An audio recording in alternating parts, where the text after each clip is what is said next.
Hi everyone, the Walking Virus here. As gamers, we all have those games that we love to go back to time and time again, which is why the recent surge in remasterings has been doing so well. Everything from simple updated remasterings like the Handsome Jack collection, to entire rehauls like DuckTales Remastered, allow us to play and enjoy some of our old favorites in new ways without hauling out our old equipment. But there's still plenty of classics that we wish we didn't have to find an AV jack in order to play, so here's our top 5 game series we wish would get remastered. Number 5. ActRaiser. ActRaiser was an amazing game from the SNES era, putting the player in the role of a god trying to restore his people's faith as he battled various monsters from mythology. It combined peaceful god sim gameplay and intense action platforming segments into something spectacularly different from anything else of its time. If the game were to be updated, its different gameplay elements would lend itself perfectly to a combination of God of War style action levels with a simplified version of Civilization's city management. But since this game's rights have been sitting in the Square Enix vault for over 20 years, it's highly unlikely we'll get to see any newer remastered ActRaiser awesomeness, but hey, we can dream! Number 4. Dungeon Keeper. One of Peter Molyneux's crowning achievements, Dungeon Keeper puts players in the role of an evil overlord looking to lure in the heroes of the land into their dungeons, full of ferocious and terrible monsters. And also worthless imps. Tons and tons of worthless imps. The game caused players to not only have to think of how they were going to design their dungeon to best lure the heroes into devious traps, but also what monsters they would attempt to lure to their dungeon, as monsters had their own patterns and natural enemies they would fight with. This game is probably one of the more likely to get remastered, as EA at least tried to reboot the series on mobile. Unfortunately, EA did EA things, and the game ended up being a complete disaster, but at least they're still doing things with the franchise. I just want high-def imps to smack around, EA. Is that so much to ask? Number 3. Giant Citizen Kabuto.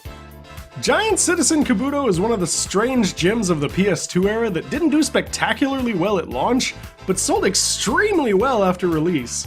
The game combined third-person shooting and action elements with the base-building mechanics of an RTS. The game's crowning moments were the charm of its unique sense of humor and the diverse gameplay each of the 3 playable races provided. There's something so immensely satisfying about destroying a base as a 25-foot monstrosity while they feebly attempt to destroy you. Unfortunately, the studio who made this gem has since closed down and no one can figure out who the rights actually went to when that happened, so this one is probably one of the least likely to occur. Which is a shame, because who wouldn't want to see a Smarty in HD? What the f*** is that? Number 2. The Legacy of Kain series. Okay, so I know this isn't actually one game, but this entire series was one of the first times I can think of besides the Ultima series that actually managed to conclude a multi-game story in at least a relatively satisfying way. The game's focused on the intertwined stories of Kain and Raziel as they struggle over the entire fate of Nosgoth, and featured action-adventure gameplay whose influence can still be seen today in titles such as God of War. With its dark world and storytelling, this series could easily benefit from an overhauled remake to bring its graphics to modern times.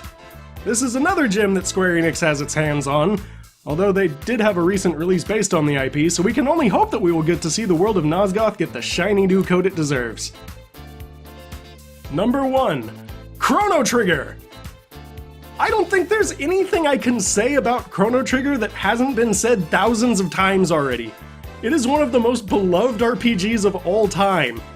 This game not only had a spectacular combat system that caused players to think beyond their action meter filling up, it also has one of the better uses of a time travel storyline and the cause and effect that such travel would cause to happen. It had memorable moments and characters and a runtime that allowed the game to be impactful without feeling like it was dragging too much. This is one of the first games I fell in love with as a child, and I am rather amazed that it has never gotten a remaster. Considering how well Akira Toriyama's art style seems to work with cel-shaded graphics, I would be super excited to see this game get a rehaul to a 3D style. Although, once again, this will all come down to Square Enix, and I think we'd have to wait until they're done with that Final Fantasy VII overhaul to see if they'd ever be willing to do anything with the series again. Oh, speaking of which, hurry it up, Square! But what do you all think? Do you feel like there's a game that should have made this list, or think we were wrong about some of the ones on here? Let us know down in the comments below, and if you want more gaming goodness delivered to your face, feel free to hit those like and subscribe buttons. And until next time everyone, keep gaming.